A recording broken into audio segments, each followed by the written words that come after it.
bahwa mereka punya amanat nasional, maka Hari Pahlawan seri 2 itu akan dari Jawa Timur lagi. Kan itu. Kepahlawanan yang dulu melawan Jenderal Malabi dan sekutu, tapi kepahlawanan yang sekarang yang seri 2 bukan kepahlawanan sisik, bukan kepahlawanan darah, bukan kepahlawanan bedil dan bom, tapi kepahlawanan pembangunan, kepahlawanan mutu dari ketatanegaraan, dan itu harus lahir dari Jawa Timur. Ini gak pergowongnya tepak loh Pak. Bahkan umat Islam Indonesia itu diamanati hampir semua faktor-faktor terpenting dari Islam di dunia. Bahasa Arab dititipkan kepada umat Islam Indonesia, sebab di luar Indonesia harus gak tapi bisa cara Arab temenan. Arab Fusyah itu nggak ada. Di Arab Saudi kalau Anda mau cari kerjaan syaratnya bisa berbahasa Inggris, bukan bisa berbahasa Arab sekarang ini. Jadi saya pinter bahasa Arab itu, bahasa Al-Quran itu justru orang Islam Indonesia. Nah orang Islam Indonesia berarti di ya Jawa Timur di mana, masa di Jogja. Anak Jawa Timur kan ditelok apa Jombang, apa Mojokerto, apa Kediri, kabeh iso Jember iso arek ayon iso ngaji. Nek gini. Arek wong dodol bakso kon ngimami terawih ya iso nek gini. Enggak perlu nyewa-nyewa ustaz kon dindi. Jadi Anda punya amanat besar. Jadi saya cuma menyarankan sederhana. Iki wis jelas beres Pak koperasi ini Pak. Arek-arek wis garing lagu untuk short course memang mesti akeh sing melok, tapi sampean diam-diam nyicil, nabung pemikiran yang lebih besar, lebih tinggi, lebih panjang. Jangan itu state plan. Kita akan ubah negara ini mau tidak mau. Harus. Kalau kita tidak merubah, dia akan dipaksa berubah oleh zaman. Gelem gak gelem. Maka Pak Karwo dan tim dari provinsi itu sudah menuliskan itu. Ya apa serek pamong projo, ya apa sih jadi pelayanan yang pada hari itu dijelaskan semua. Nah saya tadi ngomong judul saya kan Pamangkubuwono Memayu Bawono. Sebab selama ini ada keributan di Jogja, Hamengkubuwono menjadi Hamengkubawono. Kita dididik nggak apa-apa ya? Apa bedanya Buwono karo Bawono? Nek keris rek rongkone iku Bawono, kerise Buwono. Ngono ya. Nek rahmatan lil alamin, al alaminnya itu Bawono, mulane Memayu hayuning Bawono. Jadi alam semesta itu adalah wadahnya, namanya Bawono. Sekjennya yang ngurus namanya malaikat Jibril. Lah nek rajane menungso iku Buwono, mulane jenenge Hamengkubuwono. Karena dia khalifah di antara manusia. Kerise duduk rongkone. Dadi nek ana raja jenenge Hamengkubawono saiki iki, berarti dia malaikat Jibril. Ngono. Aku curiga malaikat Jibril iki kata iki. Ngono. Tak indik iki tanda-tanda Jibril ndi ngono. Karena mereka tidak ngerti bedanya itu. Iki tak cerita dawa lho iki soal keraton iki. Aku mempelajari semuanya secara persis dari Tajus Salatin, dari Konstitusi Mataram Islam, dari Utara Manawa semua, dan itu nanti semua akan ada jalan keluarnya. Itu. Tak dongakno muga-muga Jogja nanti akan beres dan Jawa Timur harus di sini lah. Jawa Timur gak ada masalah kalau gini. Kabeh rojo begini. Ya toh, ono gedang rojo, rojo singo, macam-macam ya. Ini Pak sing kena ya ono. Jawa Timur termasuk besar itu KIP-nya juga gitu ya. Jadi teman sekalian, saya ingin mengatakan Anda jangan terima, ojo nek terima sing kok ruwet kok kon kudu nek kon iku luwih gedhe timbangane awakmu. Iku luwih gedhe timbang kok ruwet tentang awakmu. Engkau lebih besar dari yang engkau sangka mengenai dirimu. Jawa Timur lebih besar dari yang Jawa Timur sangka mengenai dirinya. Jawa Timur itu primer yang akan mendandangi Indonesia itu dari Jawa Timur. Mulai ya. Maka jangan Jawa Timur melegitimasi kekeliruan kepemimpinan nasional lagi. Nah, Jawa Timur gak keliru.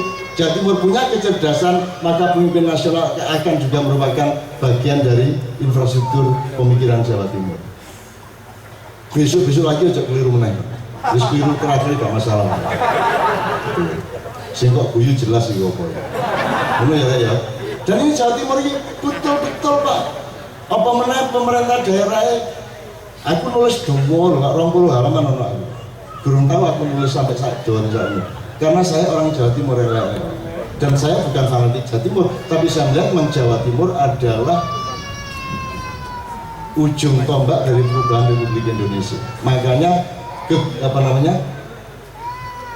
Sidoarjo dikasih lumpur. Karena Sidoarjo itu akan menjadi pusat peradaban di masa yang akan datang, maka dibikin dulu gempanya di Jogja, terus diluapkan lumpurnya. Gampang bikin gempa bumi itu, teknologinya sudah ada di mana-mana. Gaya gunung meledos iso saiki. Nah, wong Jawa Timur lah jagoan sih kedian. Anda harus ngelawan itu sejak sekarang. Tapi ini macam-macam ya temanya ya.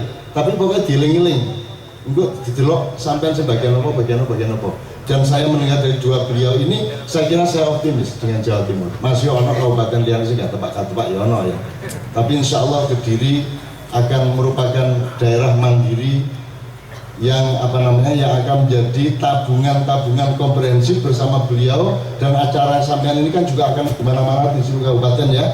Insya Allah akan merupakan bagian dari transisi masa depan yang sebaik-baiknya. Saya dirikan waktu untuk 2 atau 3 orang.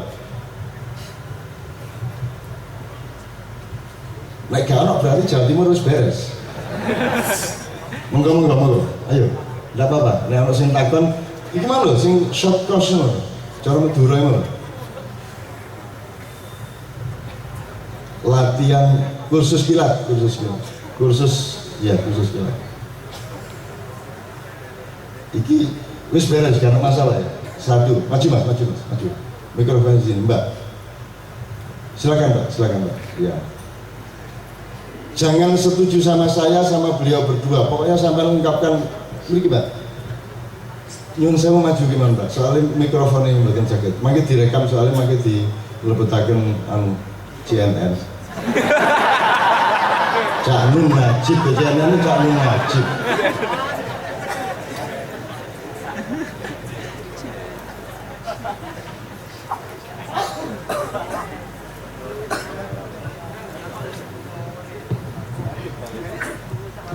Assalamualaikum warahmatullahi wabarakatuh. Saya mau bertanya kepada Dinas Koperasi Provinsi Jawa Timur mengenai Southcoast tadi. Southcoast Kewirausahaan. Nah, itu penyelenggaraannya setiap tanggal berapa? Terima kasih. Tanggal berapa? Pak Semenil. Pertanyaannya bagus ya. Oke. Pendek akan masuk. Masuk ke sana.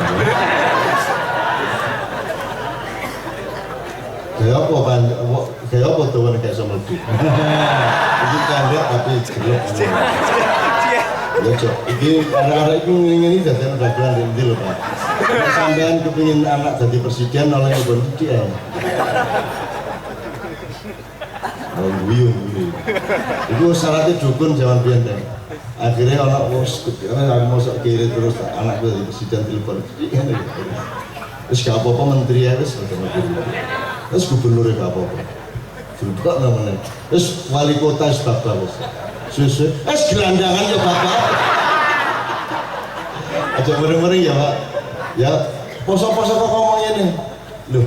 Semuanya hasil dari kemesraan kita bersama-sama, sudah tidak ada nggak sedulur kan masalah ya. Oke, berikutnya yang kedua. Iya Mas, maju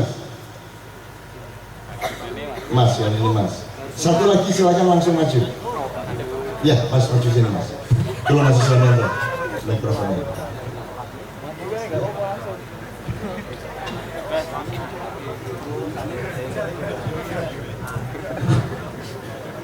Assalamualaikum warahmatullahi wabarakatuh. Mau tanya sama Pak Wali Kota. Ini kok dari kemarin kalau dalam koperasi terus kan, saya mau keluar jalur tanya tentang pemberdayaan pemuda. Ya ntar kalau kan katanya dari pemerintah dana ada, tapi dari desa sudah tidak ada. Desa Bangsongan ya katanya gini loh Mas. Bapak ya Kan kalau kita mau meminimalis oplosan, kita harus memberdayakan SDM pemuda. Tapi dari zaman Sepur Lempung sampai sekarang itu pemuda kalau mandangnya dengan sebelah mata, yang dipikirkan hanya penghasilan tanpa ada pemberdayaan SDM untuk meminimalis SDM pemuda yang rusak. Terus ada lagi di desa saya itu plakatnya sudah PT, plakat ada pabrik PT, tapi kok di bawah UMR. Itu kinerjanya gimana? Katanya kok turun temurun banyak, makanya banyak yang masuk saku, gimana gitu Pak? Katanya itu gitu. Jadinya yang satu permasalahannya dari saya, dari pemerintahan, pemuda itu enggak di SDM-nya itu kurang diperhatikan. Kalau mana ntar kedepannya di gimana lagi gitu Pak? Ya. Wassalamualaikum warahmatullahi wabarakatuh. Silakan berikutnya Mas, sebelah kanan dari sini Mas. Atau di sini.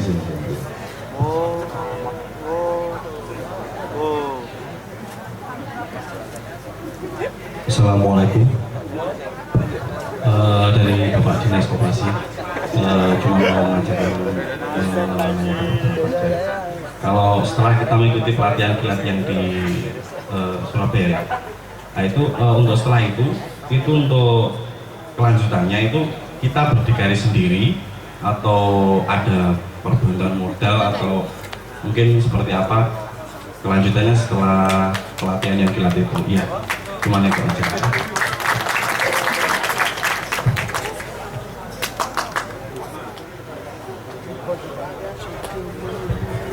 Assalamualaikum warahmatullahi wabarakatuh. Pertanyaan saya sedikit melenceng dari koperasi dan tetap berhubungan dengan pembangunan. Yang pertama tentang pendidikan. Yang kemarin ada program pendidikan berkarakter, namun sudah diganti dan mungkin dalam menyongsong pembangunan yang nanti ke stage dan ke atas tadi, terobosan pendidikan apalagi yang mungkin nanti bisa membawa sedikit ke diri, mengenali diri dan kebudayaan lokal yang versi Indonesia sendiri, bukan versi yang menang atau versi dari luar. Yang kedua, saya juga berdiskusi dengan beberapa teman pertanian, itu sudah ditemukan banyak sekali teknologi pertanian yang bisa memanfaatkan teknologi lokal. Namun banyak sekali petani juga yang tidak tahu tentang hal itu.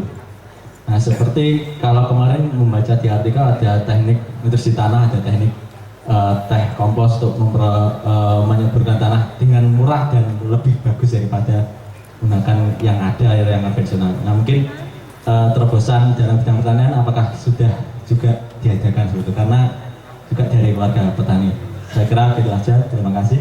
Assalamualaikum warahmatullahi wabarakatuh. Terima kasih Mbak, pertanyaan bagus semua dan wilayahnya berbeda-beda. Silakan awal dua. Terima kasih.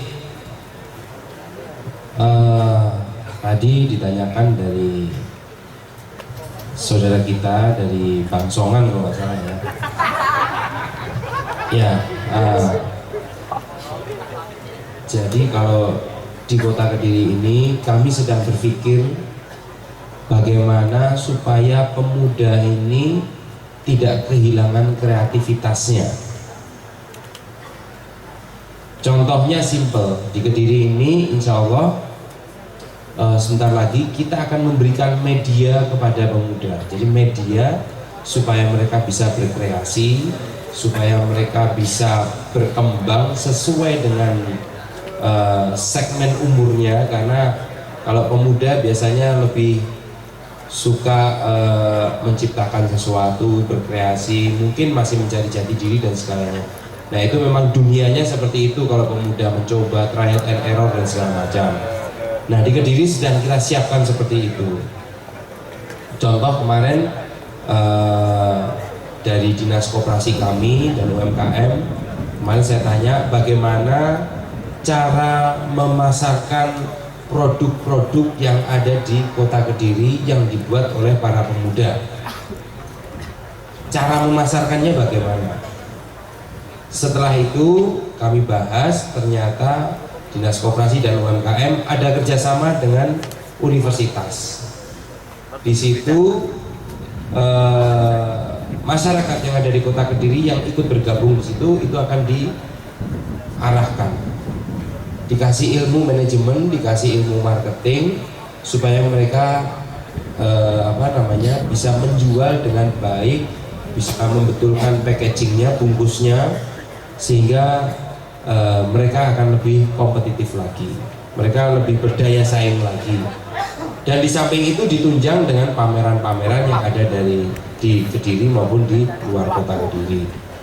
Itu di Kediri, tapi kalau di Bangsongan saya nggak tahu. Ini kalau di Kota Kediri. Nah, kalau serius, kalau di kabupaten saya nggak tahu programnya seperti apa. Tapi kalau program di Kota Kediri saat ini, seluruh warga RT itu juga saat ini ikut berembuk. Yang pemuda mungkin mengusulkan apa, kemarin ada yang mengusulkan pos kampling portable. Jadi pos kamplingnya bisa dibawa kemana-mana, besok di rumahnya Bapak A, lalu besoknya lagi dibawa ke rumahnya Bapak C, karena nggak ada tempat, mereka adanya di gang, dan mereka ini untuk keamanannya mereka sendiri di RT-nya. Contohnya seperti itu. Lalu masih banyak program-program yang lainnya. Di kepemudaan saya lihat juga banyak yang sudah kita biayai melalui KNPI dan segala macam. Jadi kalau di Kota Kediri seperti itu. Dan Karang Taruna juga di Kota Kediri ada, tapi saya belum tahu progresnya sampai seberapa, saya belum tahu. Tapi ke depan harapan kami dengan cara memberikan media bagi para pemuda ini, mereka akan lebih berdaya saing ya. Jadi mereka tahu bagaimana kalau umpamanya biasanya pemuda tuh mereka pengen buat sesuatu yang bisa dijual. Contohnya sekarang ini lagi demam akik gitu ya. Iya kan? Beberapa saat yang lalu saya melihat itu, lalu saya kontak pemuda-pemuda bener nih pada seneng akik ya. Kalau gitu kita panggil festival akik. Ya, kita adakan festival akik di Kota Kediri. Tujuannya bukan festivalnya, tujuannya buka lapak-lapak itu supaya ada pemuda-pemuda yang bisa berjualan di sana, lalu yang datang dari orang di sekitar Kota Kediri ini.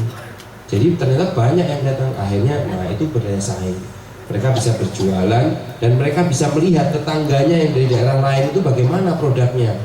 Oh, produknya sana cukup bagus. Ditambah lagi di Kota Kediri ini ada komunitas yang biasanya suka nongkrong di Telkom. Itu mereka biasanya jualannya jualan online.